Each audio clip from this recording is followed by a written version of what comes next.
Hello friends, welcome back. Today I shall talk briefly about aspiration pneumonia and the antibiotics used for its treatment. Basically, we have a couple of different types of pneumonia. For example, community acquired pneumonia, hospital acquired pneumonia, ventilator associated pneumonia, atypical pneumonia, and the aspiration pneumonia. Today we shall focus more on the aspiration pneumonia. And the other types of pneumonia I shall post separately. Now, what is aspiration pneumonia? Aspiration pneumonia is basically when anything like saliva or food or liquid or even fresh water or our gastric contents with a low pH or any oropharyngeal secretion enters into the lungs instead of going down the esophagus. In simple terms, aspiration of any content into the lungs can lead to aspiration pneumonia. This usually happens if the sensations in the oropharyngeal cavity are reduced or if there is any impairment of cough or gag reflex. Cough reflex is a protective mechanism basically which helps us expel any foreign particle trying to enter into the lungs, and any impairment of such protective clearance defense mechanism can put the patient at a greater risk of aspiration. Now, aspiration doesn't mean that every patient is going to develop infection. It depends upon how much quantity has been aspirated. Now, if a small amount like microaspiration of common oral cavity bacteria rarely develop into pneumonia, whereas large quantity or the macro aspiration of the same bacteria may readily cause aspiration pneumonia. Accidentally, anyone can aspirate, but certain patients are more prone to aspiration. For example, elderly patients with stroke or with dementia or Parkinson's disease or people with neurological deficit. Certain drugs like sedating agents and opioids can impair the consciousness. If there is any dysfunction of the swallowing process or if the cough reflexes are impaired, basically any condition in which the airway is not protected puts the patient at a increased risk of aspiration subsequently, which can lead to infection of the lungs. Aspiration is a big problem, especially in alcoholic patients when they're sleeping. Actually, uh, uh, alcohol actually acts like an anesthetic agent, and we used to use alcohol for anesthesia in the past, but not anymore because of its low safety index. Now, alcohol basically suppresses the gag reflex and can cause vomiting, which can be aspirated. The aspirated contents could be just the gastric fluids, uh, and patient may not have any infection. Usually, this type of aspiration or the symptoms associated with this aspiration, they resolve between within like 24 to 48 hours, and without giving any antibiotic, just with the supportive care, the symptoms resolve. But if the aspirated stuff contains bacteria, virus, and very, very rarely the fungi, then we need to treat these patients. When the patients are brought to the hospital, the signs and symptoms vary from very mild to severe depending upon the degree of aspiration. The common signs and symptoms generally associated with the pneumonia are productive cough, fever, chills, chest pain, shortness of breath, tachypnea, low oxygen saturation. These patients, they look tired and sleepy. The tools like Curb 65 and pneumonia severity index are mainly used for the diagnosis of the community acquired pneumonia and its severity. For aspiration pneumonia, the diagnosis is confirmed from the pulmonary infiltrate seen on the chest x-ray or the CT scan. Now further testing needs to be done to look at what type of bacteria is in the inoculum. These bacteria could be aerobic, anaerobic, or they could be a mixture of both. Now, the common colonizing anaerobic pathogens in the human oral cavity and the upper airway are gram-negative Prevotella and Fusobacterium and bacteroids, and the gram-positive Peptostreptococcus. Now, the typical pathogens which cause community-acquired pneumonia are Streptococcus pneumonia, Haemophilus influenza, Moraxella catarrhalis, Mycoplasma pneumonia, Chlamydophila pneumonia. The word Haemophilus influenza can be confusing here. It's not a flu virus, it's a bacteria actually. Now, the pathogens which are responsible for hospital-acquired or ventilator-associated pneumonia are generally gram-negative rods or the Pseudomonas aeruginosa, or it could be gram-positive MRSA methicillin-resistant Staph aureus. Aspiration pneumonia is basically caused by the same bacteria which causes the community acquired pneumonia or the hospital acquired pneumonia or the ventilator associated pneumonia. Basically, aspiration pneumonia is an extension of the community acquired or hospital acquired pneumonia. Now, some of the common prevalent bacteria in the community as well as in the hospitals, non-ICU and ICU floors are shown on this chart.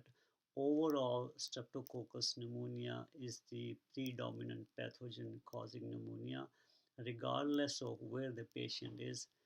Now, besides these bacteria, there are some other bugs associated with the different situation depending upon patient's lifestyle, what kind of environment they live in, what kind of social interactions they do, put them at a uh, risk for certain specific pathogen. For example, if the patient had traveled recently within past 2 weeks, then probably they might have infection with the Legionella species. Patient having cough for more than 2 weeks may have Bordetella species. Patient with the structural lung disease are likely to have frequent or patient with a COPD exacerbation may have Pseudomonas or Burkholderia or Staphylococcus aureus infection. Patient with who use injectable drug like drug abusers usually have Staph aureus infection or Mycobacterium tuberculosis. Now, chronic oral steroid user may have Enterobacteriaceae species or some Pseudomonas species. Similarly, alcoholic patients have more chance of getting anaerobic bacteria, Klebsiella pneumonia, or Acinetobacter, or Mycobacterium tuberculosis. COPD patients or the cigarette smokers have more chance of getting Pseudomonas or Legionella species. Similarly, aspiration of gastric content can lead to anaerobic and gram-negative rod infection. Patients with lung abscess have more chance of getting MRSA or anaerobic bacterial or endemic fungal pneumonia, Mycobacterium tuberculosis, or atypical mycobacteria. If the patient has, let's say, HIV infection, depends upon if it's early stage or late stage. In the early stage, then they might have Mycobacterium tuberculosis, and if it's in the late, then Mycobacterium tuberculosis or pneumocystitis giravesi, Cryptococcus species, Histoplasma species, Aspergillus species, atypical Mycobacteria, Pseudomonas. All these pathogens can flourish more in HIV patients. It's a busy slide. Now, let's start with choosing the antibiotic for pneumonia. This is a general approach, and there is no specific rule to follow actually. First thing is to check for allergy to penicillin or beta lactams. Make sure it's a true severe allergy. A lot of time patients say I'm allergic to penicillin, but most of the time it's not it's not a true allergy. If no penicillin allergy or beta lactam allergy and no risk factor for Pseudomonas or gram-negative rods, then we can choose either option A or option B. Under option A, you could prescribe beta-lactam plus a macrolide, and under option B, you could give the patient respiratory fluoroquinolone like moxifloxacin and levofloxacin.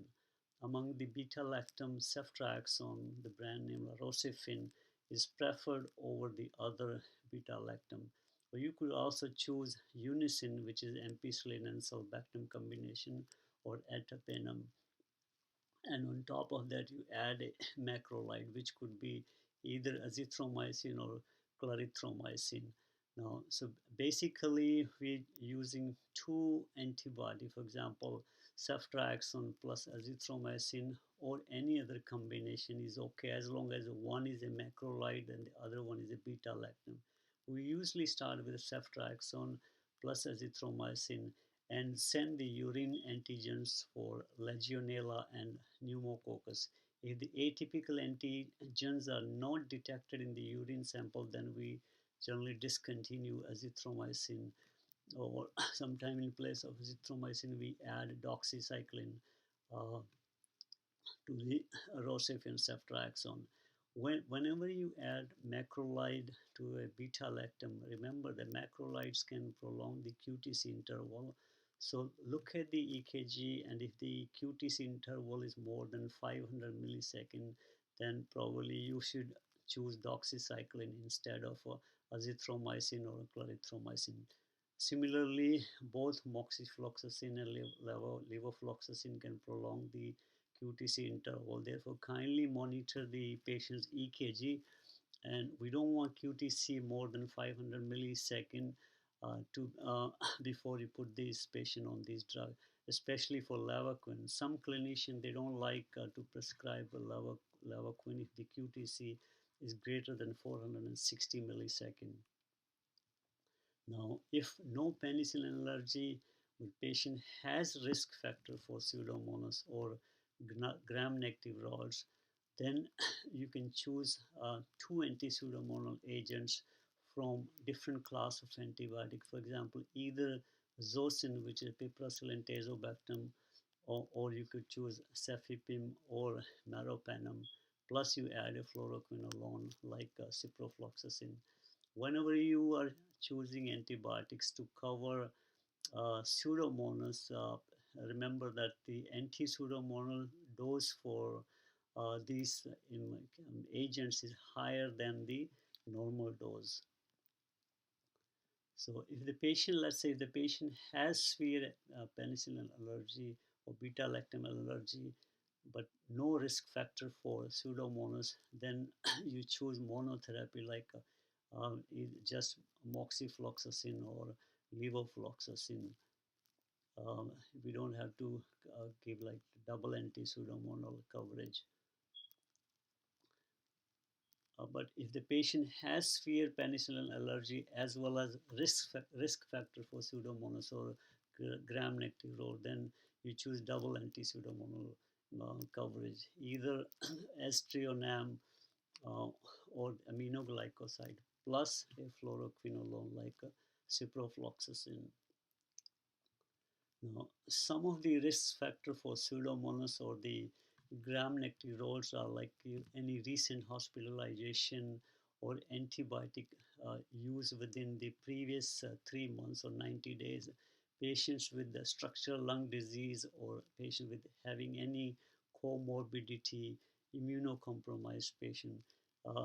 Considering these risk factors plays a big role in deciding whether to choose one anti-pseudomonal agent or two anti-pseudomonal agent.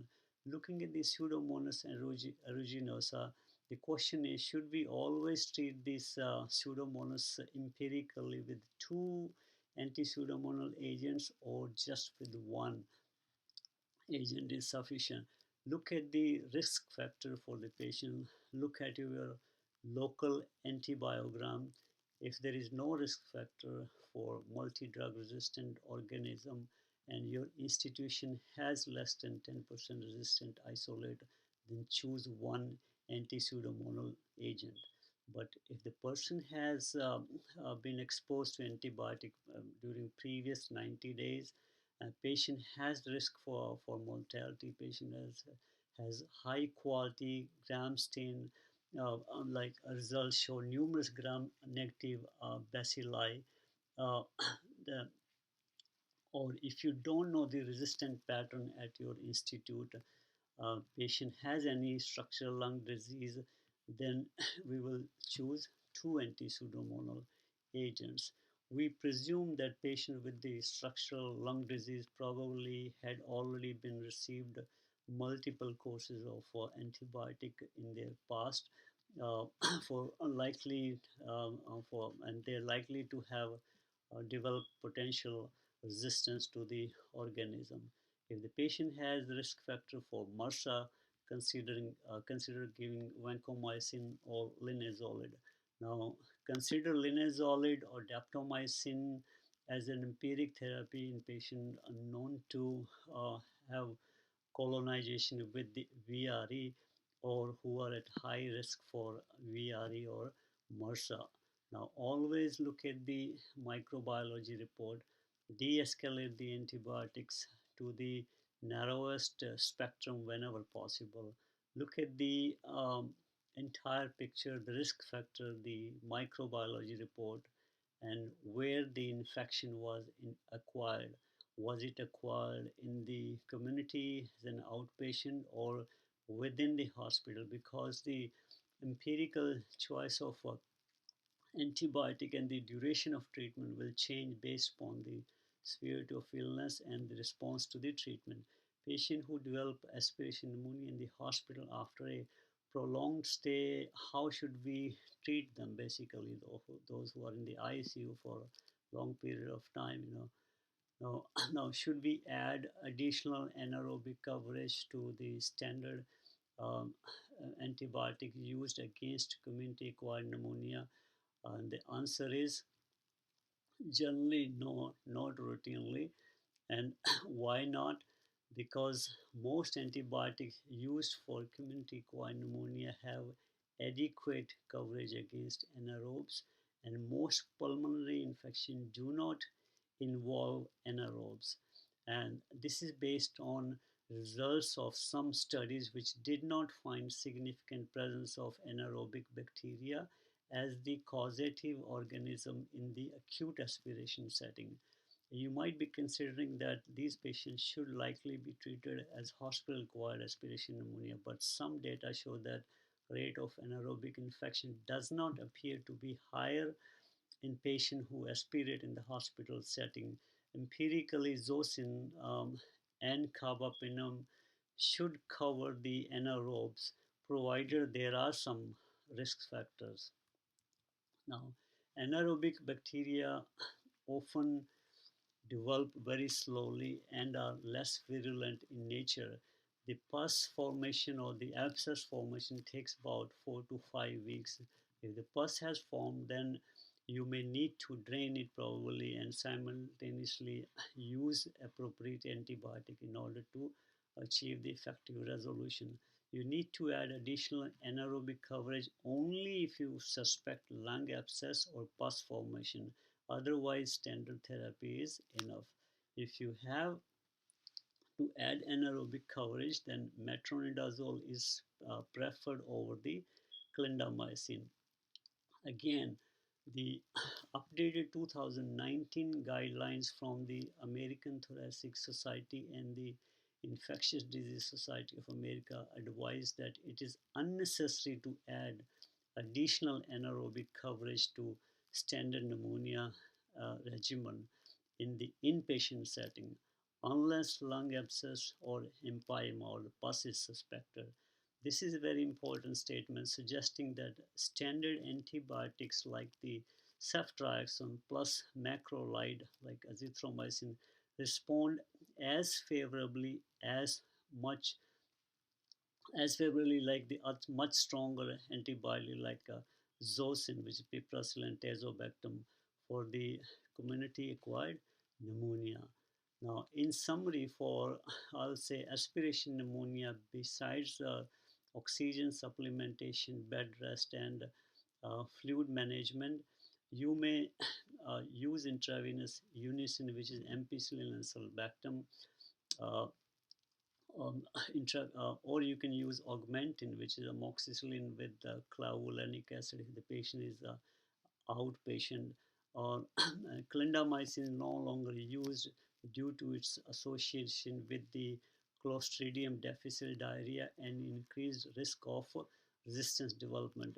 If you have to choose anaerobic cover, then metronidazole is preferred over clindamycin for patients with evidence of lung abscess, necrotizing pneumonia, or putrid sputum. Um, I know it was a, a lot of information. Next time I will continue with the uh, remaining part of the pneumonia, hospital-acquired, community-acquired, and ventilator-associated pneumonia. Thank you for watching. Thank you.